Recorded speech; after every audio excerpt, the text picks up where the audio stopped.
It's funny the signs you see along the road.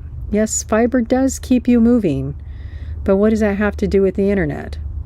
I guess that's just my senior brain. West of Amarillo, just off of Route 66, are 10 vintage Cadillacs buried headfirst in an ever-changing display of art. The cars are placed in the middle of a field. It's open 24 hours a day, 7 days a week, and it's free. Parking is along the frontage road. Spraying with a can of paint is encouraged. If you don't have spray paint, you can purchase some on site.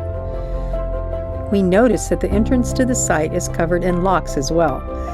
I looked this up and found that it's a custom to close the lock and throw away the key.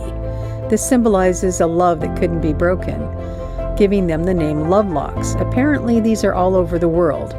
I've never seen this. Have you seen this before? When I asked the Hubs what he thought about Cadillac Ranch, he said, "Well, I've been there, but I'm not going to buy the shirt." I guess I'd have to agree with that.